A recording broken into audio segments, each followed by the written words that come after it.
होने के बावजूद भी मेरे पापा ने मुझे वहाँ पे एडमिशन करवाया और वहाँ से मतलब उनका सपना यही था कि मैं मेरे बालक के लिए 2 पैसे नहीं जोड़ूंगा, लेकिन मैं शिक्षा का जरूर धन इसके लिए। एक बहुत बड़ा जो पिता का जो साया था, दुर्घटना ऐसी थी कि मैं वास्तविकता बताता हूँ आपको कि मेरे पापा के पास उस टाइम ओनली 3600-3700 रुपये जेब में थे।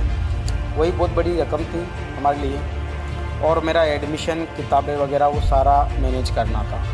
मेरे पिताजी का स्वास्थ्य बिल्कुल भी सही नहीं था, तो मेरे पापा के सामने 2 ऑप्शन थे। तो मेरा एडमिशन करवाने के बाद ओबियसली मुझे पता है कि मेरे पापा के पास 335 रुपये बचे हुए थे, और मेरा एडमिशन, किताबें लेने के बाद जब उन्होंने हॉस्पिटल में दिखाया तो डॉक्टरों ने उनको एडमिट किया, और दुर्भाग्य से ऐसा हुआ कि 3 दिन के अंदर मेरे पिताजी की मृत्यु हो गई।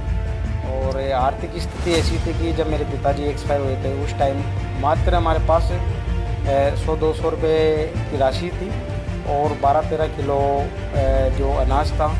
काफ़ी दयनीय स्थिति थी। तो मेरे लिए सबसे पहले रोने धोने की जगह मुझे ये करना पड़ा कि मैं इनकी डेड बॉडी अपने गांव कैसे ले जाऊँ। अगर मैं वहाँ पे ये बता दूँ कि मेरे पापा नहीं रही है, तो ओबियसली कि मेरी मम्मी कितना रोना जाना, तो सारा बवाल हो जाता। मैंने रात की 8 बजे अपने पापा की डेड बॉडी को अपने गोदी में रख के और गांव ले गया। गांव पहुंच के उसके बाद मैंने बताया कि हर रस्म रिवाज में, जैसे कि हमें मंदिरों पे चढ़ने नहीं दिया जाता था, कुएं से हम पानी नहीं भर सकते थे। दूसरी बात है कि अगर हमारी शादी हो, फंक्शन होता है, तो हम घोड़ी पे नहीं बैठ सकते हैं। ऐसी बहुत सी बिंदोरी नहीं निकाल पाते हैं। मौत जिसे कहते हैं ना, वो दिल पे गुजर जाती है। हम इंसान हैं, हम ऊपर वाले ने हमें हवा एक जैसी दी है, पानी एक जैसा दिया है, और संविधान ने हमें वोट डालने का सारे अधिकार एक जैसे दिए हैं। लेकिन ये ऐसा कौन सा मतलब धार्मिक ऐसी कौन सा अंधविश्वास है कि इंसान को इंसान नहीं समझा जाता है। बाकी उसकी क्वालिटी के आधार पे नहीं, उसकी कास्ट के आधार पे उसका मापन किया जाता है।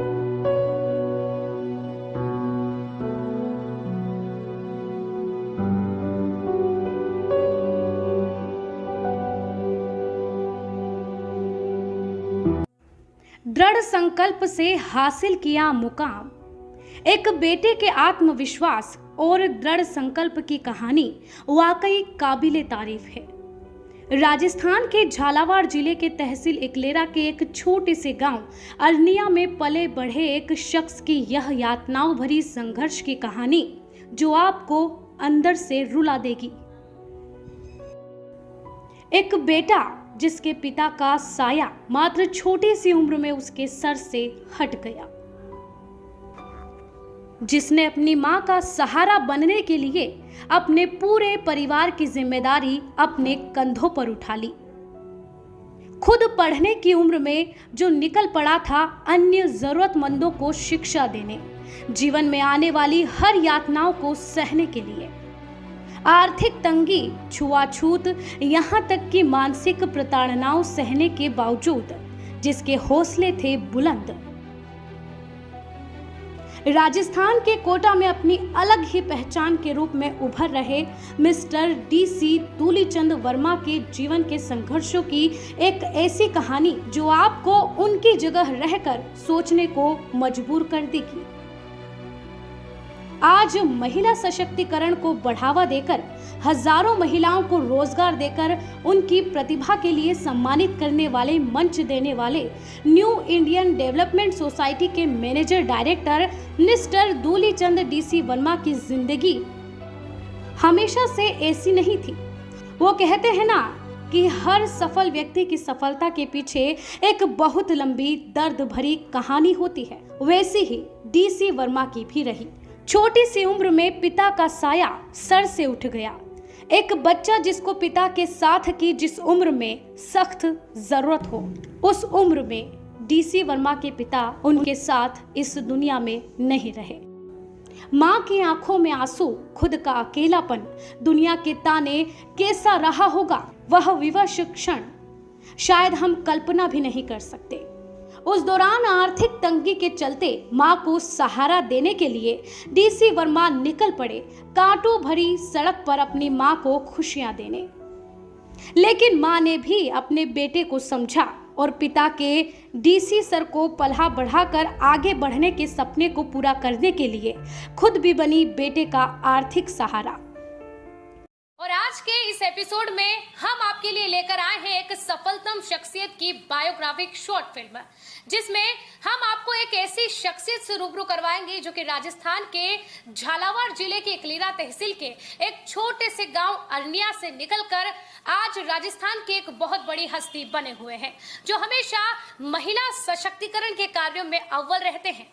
लेकिन हर सफलतम व्यक्ति के जीवन में जो संघर्ष आते हैं और जो यातनाएं उन्हें सहनी पड़ती है, आखिर NIDS के MD जो कि हमारे साथ मौजूद हैं मिस्टर दूलीचंद DC वर्मा, उनके जीवन में क्या क्या संघर्ष आए हैं, क्या यातनाएं उन्हें झेलनी पड़ी है, आज के एपिसोड में हम उनके जीवन के संघर्षों की एक बायोग्राफिक शॉर्ट फिल्म लेकर आए हैं, जिनमें हम उनके संघर्षों के बारे में उनकी ही जुबानी जानेंगे। जीवन की शुरुआत थोड़ी सी असुविधाओं से हुई और मेरी जो प्रथम जो पाठशाला है और मेरे जन्मभूमि अरनिया इकलेरा तहसील के झालावाड़ ज़िले से शुरू हुई है। मेरे फैमिली जो सारी खेती बाड़ी पे निर्भर रहती थी और मेरे पिताजी एक सफलतम काश्तकार कह सकते हैं, उसी पे डिपेंड करते थे और काफ़ी असुविधाओं के बावजूद भी सबसे पहले मैंने अपनी प्राथमिक शिक्षा गांव से पूरी की। फिर उसके बाद मेरा हमारे गांव से 4-5 किलोमीटर दूर जो कि हमारी ग्राम पंचायत मिस्त्रोली है, वहाँ पे मेरा एडमिशन करवाया। वहाँ पे हम बारिश में सर्दी में वहाँ पे इस तरह कोई व्हीकल की सुविधाएं नहीं थी, तब भी हम पैदल जाते थे और पैदल ही आते थे, तो डर भी लगता था रास्ते में कोई अनहोनी ना हो जाए। सारी बातें ही थी, लेकिन पढ़ाई का एक जुनून था, मकसद था और कुछ सपने थे कि कुछ जीवन में कुछ करेंगे। उसके बाद मेरी 8वीं कक्षा जो हमारे गांव के नज़दीकी इकलेरा शहर तहसील, वहाँ पे मेरा जो आदर्श स्कूल नामचीन स्कूलों में आज भी जाना जाता है, उस तत्कालिक समय में भी था। तो उस स्कूल में अच्छी फैमिली के और VIP कैटेगरी के लोगों के बालक जो अध्यापन करते थे, हमारी हैसियत नहीं होने के बावजूद भी मेरे पापा ने मुझे वहाँ पे एडमिशन करवाया और वहाँ से मतलब उनका सपना यही था कि मेरे बालक के लिए 2 पैसे नहीं जोड़ूंगा, लेकिन मैं शिक्षा का जरूर धन इसके लिए छोड़ के जाऊंगा। हाई सेकेंडरी एजुकेशन वो झालावाड़ ज़िले के नामचीन स्कूलों में से एक लोटी स्कूल है, वहाँ पे मेरा एडमिशन करवाया। इसी के साथ मेरा एक जीवन का असुविधाई तो थी सही, लेकिन एक दुखों का पहाड़ जो सामने आया और जो टूट पड़ा, वो मेरे झालावाड़ ज़िले से शुरुआत हुआ। क्या क्या वो घटनाएं रही, क्या वो यातनाएं रही जो आपको झेलनी पड़ी उस समय? यातनाएं तो बहुत सारी झेलनी पड़ी हैं और उसको शब्दों से मैं पूरी तरह से बयान नहीं कर सकता हूँ, लेकिन एक बहुत बड़ा जो पिता का जो साया था, दुर्घटना ऐसी थी कि मैं वास्तविकता बताता हूँ आपको कि मेरे पापा के पास उस टाइम ओनली 36-37 रुपये जेब में थे, वही बहुत बड़ी रकम थी हमारे लिए, और मेरा एडमिशन किताबें वगैरह वो सारा मैनेज करना था। मेरे पिताजी का स्वास्थ्य बिल्कुल भी सही नहीं था, तो मेरे पापा के सामने 2 ऑप्शन थे। एक तो मेरा एडमिशन लेट हो गया था क्योंकि मैं 1 महीने ऑलरेडी पीछे हो चुका था, पढ़ाई चल चुकी थी और मेरी 12th क्लास थी। दूसरा है कि स्वास्थ्य बहुत बिगड़ा हुआ था, पर कह नहीं सकते हैं कि क्या है, लेकिन मेरे पापा ने सोचा कि मैं तो ठीक हो जाऊंगा, लेकिन मेरे बच्चे का ये जो पढ़ाई का समय जा रहा है इसको मैं बिगड़ने नहीं दूं। तो मेरा एडमिशन करवाने के बाद ऑब्वियसली मुझे पता है कि मेरे पापा के पास 335 रुपये बचे हुए थे, और मेरा एडमिशन किताबें लेने के बाद जब उन्होंने हॉस्पिटल में दिखाया तो डॉक्टरों ने उनको एडमिट किया, और दुर्भाग्य से ऐसा हुआ कि 3 दिन के अंदर मेरे पिताजी की मृत्यु हो गई। फिर वहाँ से आप अंदाज़ा लगा सकते हो कि जिसके आगे पीछे कोई नहीं। परिवार में मैं, मेरी मम्मी और मेरे पिताजी थे। और आर्थिक स्थिति ऐसी थी कि जब मेरे पिताजी एक्सपायर हुए थे उस टाइम मात्र हमारे पास 100-200 रुपये की राशि थी और 12-13 किलो जो अनाज था। काफ़ी दयनीय स्थिति थी। मेरे पेरेंट्स का आशीर्वाद रहा है कि मैं दुखों को सहन करने की क्षमता मेरे ऊपर ऑटोमेटिक आ जाती है। और बहुत बड़ी एक बताऊं कि जब मेरे पापा एक्सपायर हुए हैं तो अब मैं कैसे क्या करूं। मेरी सिस्टर भी साथ थी, मेरी मम्मी भी साथ थी और मेरे पापा थे। तो मेरे लिए सबसे पहले रोने धोने की जगह मुझे ये करना पड़ा कि मैं इनकी डेड बॉडी अपने गांव कैसे ले जाऊं। अगर मैं वहाँ पे ये बता दूं कि मेरे पापा नहीं रही है तो ऑब्वियसली कि मेरी मम्मी कितना रोना जाना, तो सारा बवाल हो जाता।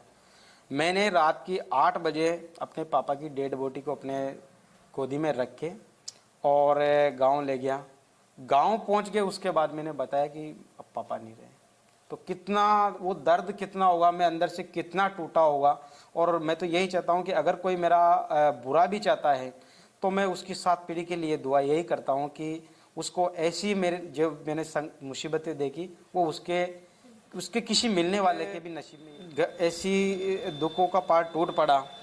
तो अब जो हमारा जो क्रियाक्रम होने वाला था वो सारा करने के बावजूद मेरे परिवार का, मेरे जितने भी खास रिश्तेदार थे, सभी का कहना यह था कि पढ़ाई वढ़ाई क्या करेंगे, इसको काम धंधे पे लगा दो, नौकरी वगैरह तो मिलेगी नहीं और काम वाम करके अपना रोजी रोटी पेट भर लेगा।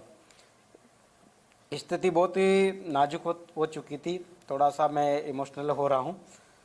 तो मेरी मम्मी ने कहा है कि ऐसा है कि इसके पापा ने पढ़ाई के लिए इसके अपना जीवन त्याग कर दिया है, तो मैं उनके सपने को कभी तोड़ नहीं सकती हूँ।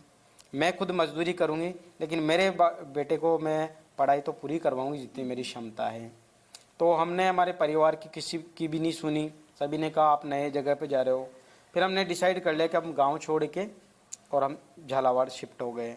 मेरा सारे दुखों को भूल के मैंने पढ़ाई पे भी फोकस किया और अच्छे नंबरों से पास हुआ। लेकिन सबसे दूसरी बचपन में मेरा लड़का बढ़िया चा पढ़ाई कर आई, प्राइवेट में मिल लिया, सरकारी में मिल लिया और पैसे भी लगाया, मुसीबत भी देखी, काम धंधा भी कराया, लड़का ने भी काम कराया, मुसीबत आई तो पढ़ाई भी करी, काम भी कराया, खेती बाड़ी का भी कराया। भाई घर ने खेती बाड़ी थी तो और गया भी चराए गया भी चराए घर ने गया थी तो।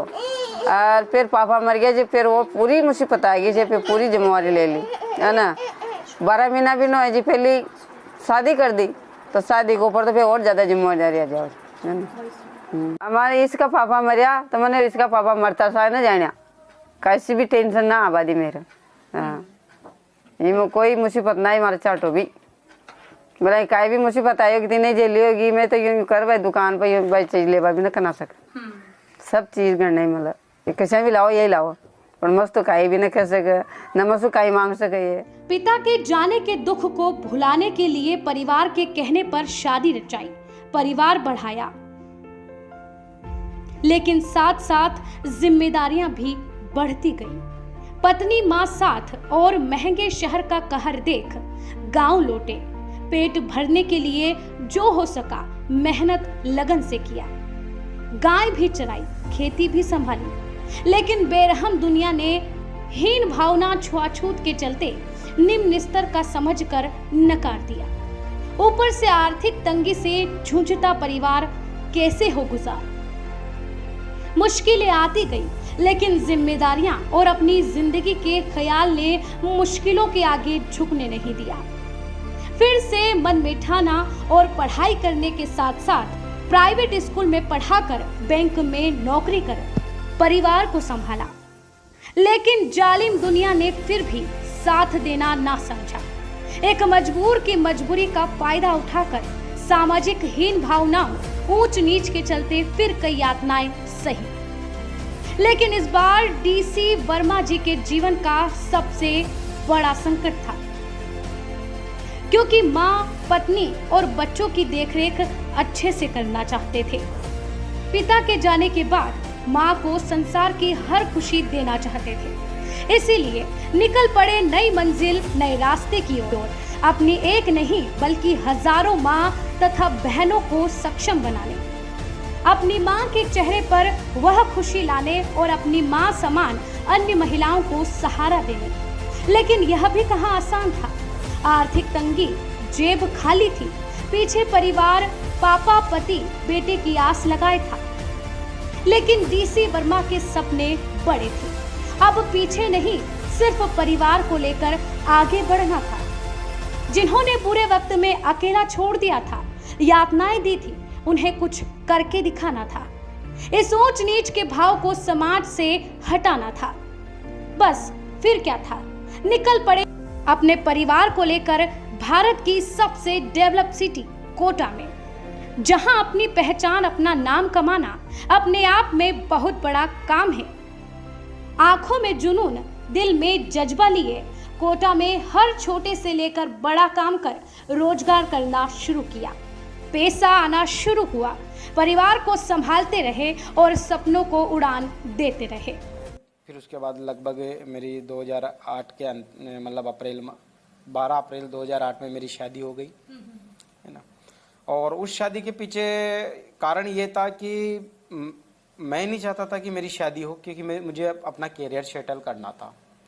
बाकी दूसरा मेरे साथ वो ऑप्शन ही आता था कि जब मेरी मम्मी अकेली रहती थी तो फिर सभी तरह के अच्छे बुरे ख्याल आके वो अकेली रहती, तो उसका एक एक काम होता था, मतलब रोना आ जाता था। तो मैं अपने आप को तो नहीं रोक पाया। तो फिर मेरी सिस्टर ने, सभी ने समझाया कि तू शादी कर लेगा तो ये चीज़ें आपके माइंड से निकल के थोड़ा खुशियों का ये हो जाएगा। तो फिर शादी हुई। और जो मैं भगवान को बहुत बहुत धन्यवाद देना चाहूँगा कि जो मेरी जीवन संगनी मिली है, जितना मेरे को समझती है, और ये एक खुश नसीबों के हिस्से में आता है।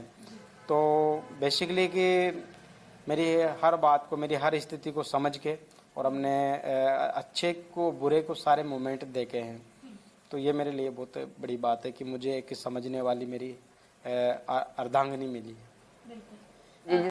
नहीं, मुझे तो बहुत अच्छा मिला। देखो हम तीनों ही तो पहले तो, है ना, और बहुत मुसीबत देख, शादी के बाद ये पढ़ाने भी गए, इकलेरा पढ़ाने गए, फिर मंदोर थाना नौकरी करने चले गए, फिर वापस बैंक में आ गए।